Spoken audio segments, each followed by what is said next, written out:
Hello, everybody. This is Ann Quinn from Carnegie Public Library, and today's guest is Gray Marshall from the First Presbyterian Church, and this is Chapter 5, and we are in the garden or the courtyard at First Presbyterian, so this is really nice for me to get out of the library and be in this nice courtyard, and Be we're doing our outside. social distancing. That's right. Yes. So how are you today? Doing great, enjoying this nice weather we have today. Well, So- what I love, Gray and his wife Ann and his two children, Henry and Simon, come to the library all the time. They're wonderful patrons of ours, and they come frequently, and we get into the best conversations about books and movies And television podcasts. shows and podcasts. And so we're just like fast and furious Yes. talking Yes. about these things. So I always look forward to when you come to visit. I enjoy our visits to the library Yeah. too. It's just a wonderful place to go. It's a peaceful place. It's a great asset to our community. I just love it. So I'm curious, Gray. Yes. What was your favorite book when you were a child? Does one just like pop out So of your mind? not one, but I will tell you, I read several sets of books that I love. Okay. So my favorite kinds of books were Choose Your Own Adventure. Yes. That was those books were hot and happening when I was a kid in the 80s. And they were so exciting because you could go through it once and then you're like, oh, how do I get to the good ending? Right. And they're making a comeback. Yeah, and I would make my way back, and my son's got a few of those, and I find myself still enjoying the Choose Your Own Adventure books. Okay. Tremendously. I also loved Goosebumps. Those were also It's still the popular. big ones, right? So Yeah. when the first set came out right when I was at a perfect reading age. Yeah. And so I remember, those books and the haunted camera and, would tell the future. Did it scare you though? Were they a little scary for you? They were slightly scary, but not that bad. Okay. Just They enough are- not to give me nightmares. They are so popular. They are still Yeah, so popular. I can't keep them in actually. Yeah, and R.L. Stein was an Ohio State grad. Actually, went to Ohio State. Yeah. Nice, a good bit of trivia. That's right. I did not know that he was Ohio. I knew he was Yeah. from Ohio, Yeah. but not a grad. Yeah. Okay, all right. So, anything else that stands out when you were a child? So I went to the library quite a bit when I was a kid. I went to Good. a library that was right next door to a drugstore. So we had a pretty decent sized library system in Hampton, Virginia, where I'm from. Okay. And they had the main library downtown, which was where that was the big library where you would go and everything would be there. Right. But our neighborhood library, which was just down the street from where I lived, was right next to a drugstore in a shopping center. And I remember going to that day, I could tell you where the copier was and where I would sit and where I would search for books. Great memories. Yeah, and I can remember my first library card, which I might still have somewhere at my parents' house, had the city logo on it, and somebody, and it might have been me, chewed on the corner of the library card. But I carried that thing up until probably I was 18 years old until they forced me to get a new card. I love that. That's fantastic. Oh goodness. So, tell me something else about what you're reading. So I read a lot, though I find myself in books, like multiple books at the same time that I have do that interest too. in. And it's really bad because I don't finish books like I should. So probably the last book I finished was The Corrections by Jonathan Franzen, which is just he's an amazing writer. I have not read him. And it's a powerful narrative. It's funny. It's sad. It's all the things. It's What was his first book that got all that controversy? Was it Frozen? It might have been, but I know that The Corrections was like his most well-known, Okay. famous one. Okay. Which they have not turned into a movie yet. So, but I will say that I'm in the middle of 3 different books right now. The first one is The Hemmingses of Monticello, which is a book all about Sally Hemings, who was the mother of several of Thomas Jefferson's children. And it tells the whole story about her parents, her grandparents, how they came to America as slaves, and their relationship with Thomas Jefferson and how that all came to be. It is a powerful narrative about slavery, about race relations, about history, American history. It is so good, but it is dense. And this And I could tell it's being well read. Yes. I could tell you've got some curled this corners. this book has won awards. It's powerful, and I am American history buff. I love learning I about didn't the know that founding about you. Okay. fathers. Okay. It was Hamilton that got me started on the founding fathers, and once I got into Hamilton and learned about that story, I haven't stopped being interested in the complexity that each of those people were.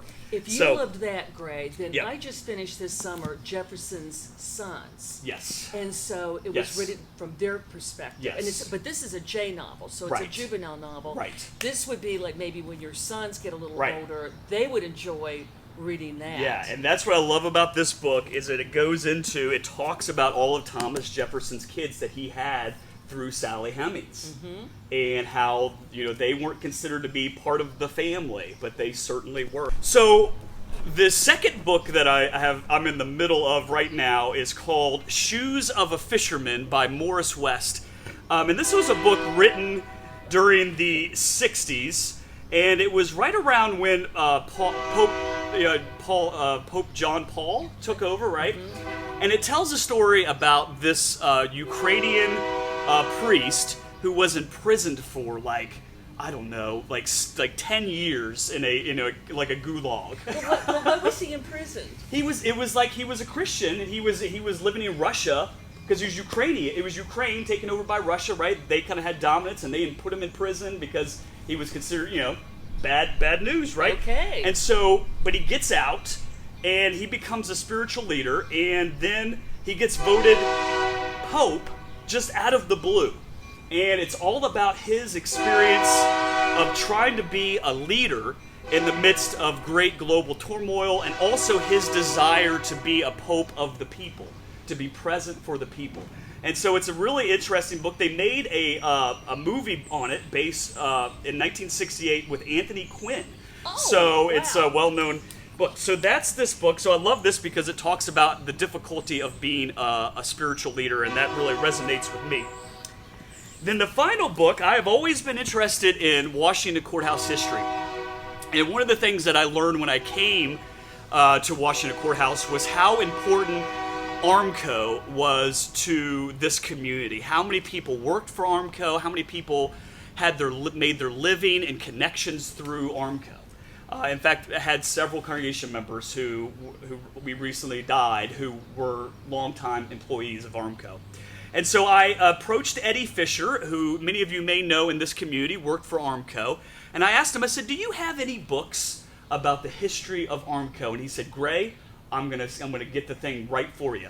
And he sent me True Steel by Christy Borth, which is the story of George Verity and his associates in the American Rolling Mill Company.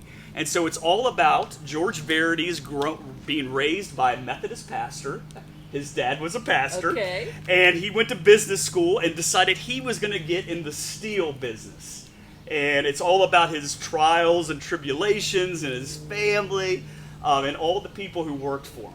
Does Armco still exist? I know it's not in Washington So Courthouse. Armco got purchased, and so it's under a new name now. It got purchased, and so the company kind of still exists under this company, yeah.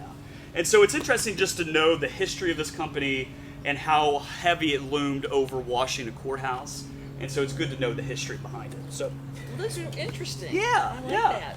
So what do you do with your boys? How do you share books with them? What are they interested in Yeah. reading? So the kiddos, we do a lot of reading in our household. We love reading. I'm not surprised.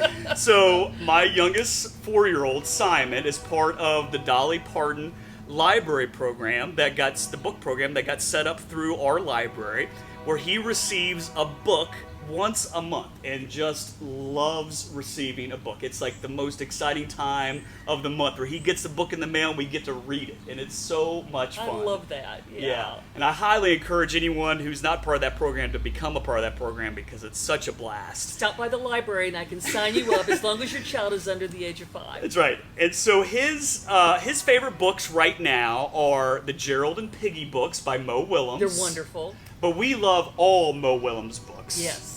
He is Nuffle Bunny. Nuffle Bunny 2, Nuffle Bunny Pigeon drives whatever. the bus. And he loves the Pigeon Drives the Bus.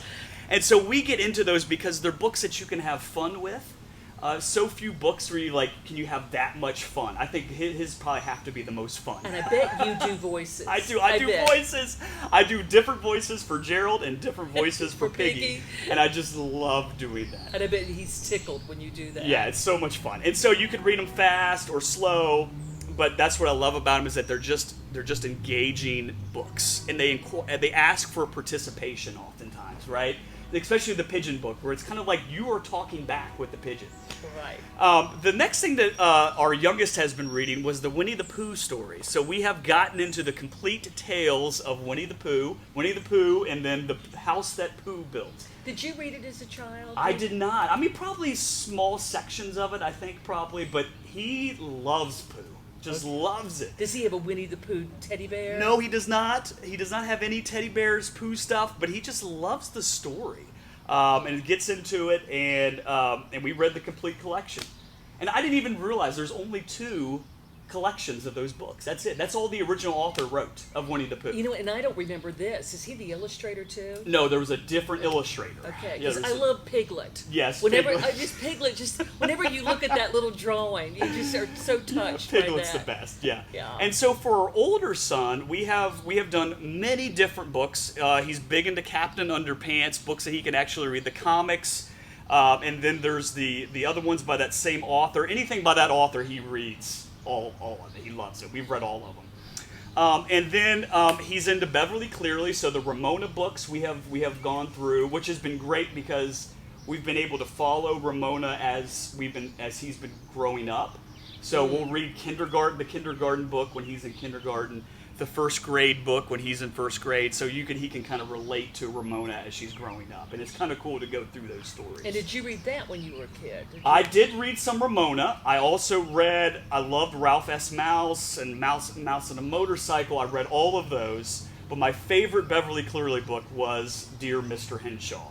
And I just loved that. That book was so touching to me because the whole story is told from the main character who's a kid, and he's writing letters to Mr. Henshaw, who I guess was a favorite author of his. Mm-hmm. It's very touching. And he kind of develops this relationship with him. And it's only the one side that you read, isn't it? Or do you read Mr. Henshaw's letters? I don't think you do. I think it's just the boys' letters, isn't it? Mm-hmm. Mm-hmm. And what he's going through and how he talks about his struggles and his parents' divorce and the pain and the difficulty of being a child, it's so touching. It is. But the main thing that my son and I have been digging into, the new project that we have been taking on the last month or so, is the Harry Potter experience. Are you enjoying it? Oh my gosh. So I missed all of Harry Potter. I was aged out. By the time Harry Potter showed up, I was 16, 17. I did not want anything to do with Harry Potter. Kid stuff. That's kid stuff. Let those people deal with Harry Potter. And so I missed all of it. So a few years ago, as my son was turning 5, I thought, what better chance to understand what Harry Potter is all about, but I'll do it together with my son. And so I said, all right, we're going to get all these books, and then we're going to sit and we're going to read them. That's what we're going to do. So we've already, in a month and a half, flown through one book and 1/3 of the second book. We've already watched the first movie. And he is loving it. He loves and that's what she's great at. J.K. Rowling is phenomenal at world building, right? She has all these different things about Hogwarts and about wizards and the professors at Hogwarts. It's so much fun. Did you know that her book was rejected many times by publishers? Yes, Can you imagine they're I did. kicking themselves and going, what was I thinking about? Because she was rejected so many times. Yes, And she I kept knew that story. Persevering. It's and so amazing. It is. And she's a multi-bazillionaire. She's laughing all the way to the bank. Yeah. And I just love the world creation she does, and how much you can relate to Harry and the rest of the world, and it's just so much fun to dive into the Harry Potter universe. Yeah. Tell me about the movie, though. I was disappointed by the movie. Sure. Because the book, to me, is almost always better. Yes. And, I mean, I didn't hate the movie, but it just didn't... I have a very clear rule, Anne. Let me tell you what my rule is, and I want to share with your viewers what my rule about books and movies is. Okay. if I am interested in a story or a book, and there has been a movie made of it, I always read the book first, okay? Because I know that that's going to be the most pure experience, and it's going to be more interesting than the movie. And I always put the movie in my head. As I'm reading it, I imagine how the movie could be made. Mm-hmm. And then I immediately watch the movie, and am immediately disappointed. So most recently, I have revised my rule. Okay. Because I tell people, you're always going to be disappointed by the movie if you read the book first. Because the book has so many more different ways to tell the story than a movie does. And it's always going to be more complex, more interesting. And so I tell people, if you really want to see the movie, you're interested in the movie, but also are kind of interested in the book, maybe watch the movie first and enjoy it so you get kind of the lay of the land, and then go back to the book and get the complexity of it. That way, at least you don't have a very disappointing movie watching experience. I should have done that. I had to take it. I was an adult, obviously, too, when I read the book. And when it came out, because a lot of adults do read the book. They do, yeah. It was like one of those few books that transcends both kids, teens, and adults. Yeah. But I couldn't get into it at all. Yeah. Then I got a job as a children's librarian at Carnegie. And I thought, I cannot be a children's librarian and not have read Harry Potter. And for some reason, it clicked. Yeah. And I was fortunate enough I could read the first 5. I didn't have to wait, like the first readers, the first go-round. I was able to read the first 5 like that. Yeah. And then the 6th and the 7th came out. Yeah. I will be interested in catching up with you later to see what you think about the later books. So I'm a little terrified to read the later books with my voice, with my son, and in fact, I have friends who have only let their daughter read the first 4. Right, because it does and get they a have little stopped bit more there. So I may put a pause on Harry Potter after book 4, and then come back to it later. We'll see. Okay. And honestly, that would be just because once you get to 5. The length of the books expands so much that you're like, all right, maybe it's time to take a break. Because they're massive books. So does Henry obviously he enjoys you reading to him. Yes. But does he take pleasure in reading on his own? So we have to convince him to read on his own. However, I will tell you that when he does, he flies through it. Maybe we'll go on a car ride. Mm-hmm. We'll give him a book, say, read this book. It's the book you want to read. And he will read the whole thing. I mean, just fly through it. And so when he is reading and interested, he just devours it. And that's what I love about that. But he does love me reading to him probably the most. He probably enjoys that the most. Of course. But and that's probably okay for more complicated books like Harry Potter, which does have some more difficult words and things like that. Do you do voices? I do voices, like Hagrid's voice sounds like Billy Bob Thornton from Sling Blade. What's going on, Harry? What's going on, Harry? So yeah, I do voices. I do Dumbledore's and Professor McGonagall and Snape, and I do voices for every character. Yeah. Wow, that's difficult to do. Yeah, well, you have to remember them. That's the main. No, am I doing Snape? Am I doing Dumbledore? Which voice was Snape? But I always make Snape sound mean because he's kind of mean. So. Yeah. Well, recently I've discovered your podcast. Yes. And I love it. The Bad Calvinists is my podcast. So I, as a pastor, I have teamed up with 2 other Presbyterian pastors, one from Chillicothe and one from Circleville. And we record every 2 weeks a podcast where we talk about our sermons and explore kind of different angles of looking at Scripture. I always like it because it's like, let's take a look at a scripture that maybe is very familiar and then try to look at it from a different angle to make it seem new and exciting. Since it's a podcast and I'm not tech savvy, yes. So are you doing it from your remote locations or do you get together? So during the pandemic, we have been doing it on Zoom, but before that, we would always go to Chillicothe and record together and then go to lunch afterwards. Oh, cool. We kind of continue the podcast without recording it. Yeah, I love that. And so it's great. You can find it on Apple, iTunes, and all the places you find your podcasts. And it's a lot of fun to do, and we really enjoy taking a deeper dive into Scripture and being able to talk more about a sermon that, we only have 15 minutes to preach a sermon. this is a chance to dive deeper into these topics that we'd really love to talk about. Right. I listened, I think this was one of your earlier podcasts, and it was one about, you showed 2 pieces of Rembrandt art. It was about the sacrifice of Isaac. Yes. I would have loved to have seen, I need to go look those pictures this was up. something we did very interesting, which was all about the sacrifice of Isaac from Genesis. And my buddies and I all preached 3 different sermons. So I preached a sermon, my buddy preached a sermon, we actually rotated pulpits. So our congregation heard 3 different sermons in different angles on the sacrifice of Isaac. And we talked about that, and then came together and had a much broader discussion about that very difficult biblical story of why would God ask Abraham to sacrifice Isaac? Why? What can we learn from this story? And so we dived into that, and it's really fun. You can listen to all 3 sermons on there, and then listen to our podcast talking about it. Okay. So I found that very intriguing. Yeah. I also discovered while listening to your podcast some of the things that you've been doing during this time we've been distancing at home or staying at home, and I thought that was interesting. So we have been exploring parks in the state of Ohio, particularly 30 minutes around Washington Courthouse. And it has been so amazing to explore all the different hikes in this area. I don't think anyone, I personally didn't know. I knew all about the Hocking Hills. We've been to the Hocking Hills a million times. But did you know that down in Bainbridge, there's some also amazing rock formations and amazing hikes to go on? And so we went down to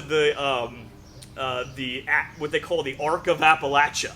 And it's so amazing to go on these rim trails and go around and see the waterfalls and just see the beautiful rock formations that are down in Bainbridge. Do you see a lot of people out on the trail, or is it pretty... So those parks are pretty slim. There were not a lot of people there. Some of them, there has been, like the one in Cedarville, which has that beautiful waterfall. I don't know if you've ever been out there. There's an awesome park in Cedarville. There were a lot of people there, so you just try to be careful with social distancing. But they're just delightful. It's just great to be able to reconnect with God's creation. Great. Yeah. Now, you always have wonderful recommendations for television shows and movies. Yes. I love. So what can you recommend? Yes. What should I watch? So right now, I saw Little Women, the movie that came out last year, 2019, directed by one of my favorite directors, Greta Gerwig. I just watched it too. It's wonderful. It is a delightful movie. So in the movie, what they do, instead of telling the story linearly, they actually intersperse the first part of the story with the second part of the story. And so it tells it out of order. It tells it kind of out of order, which I love. And so we'll be following our main characters, and then we'll flash back to something that happened when they were younger. And what happens is that it connects emotionally better in that story, instead of telling it just very linearly. And I just loved that movie. I think it was a beautifully shot movie, and probably one of the best film versions of Little Women. I've seen most of the versions, and I really, probably in the last 2 months, I just watched that. But I can't imagine that you've read the book. No, I have not read the book. You've not read the book. And do you know what? I have to tell you, Gray, it's a hard sell. Oh, yeah. When I was growing up, everybody read it. Yes. And of course, that was many decades ago. And I loved it. And now I try to sell the book because it's really thick. Yeah, I try it's to really tell thick. these, usually it's girls, and I'll say, you've got to read this book. Right. It'll change your life. Right. You've got to do it. And they take a look at the size of the book, and they go, no. Just try it. Just try it. It'll hook you. You'll love it. Yeah. So I think I've managed in 17 years, Gray, I might have managed a couple. just a couple. And it's one of my most profound disappointments. Yeah. But I love it that you enjoyed it. Did your boys enjoy it? They did not watch it. It was a movie my wife and I watched together and really just loved it. Now, It I had been bet you something I had Anne been has seeking out. read. She has read Little Women. Anne has read Little Women. Yeah. Of course. So I would recommend that. That has been a movie that I really loved watching, Little Women. And then the other thing that I want to recommend was a podcast. It's if you know Brené Brown, are you familiar with her? Yes, I love her books. Her books and her TED Talks are just amazing. She talks about vulnerability and the power of vulnerability and how important it is for us all to be vulnerable so we can be our authentic selves and actually become stronger as people when we are vulnerable. So she started a podcast called, I believe it's called Unlocking Us with Brene Brown. And she invites experts, all these different people to talk about vulnerability. But she also has episodes on grief.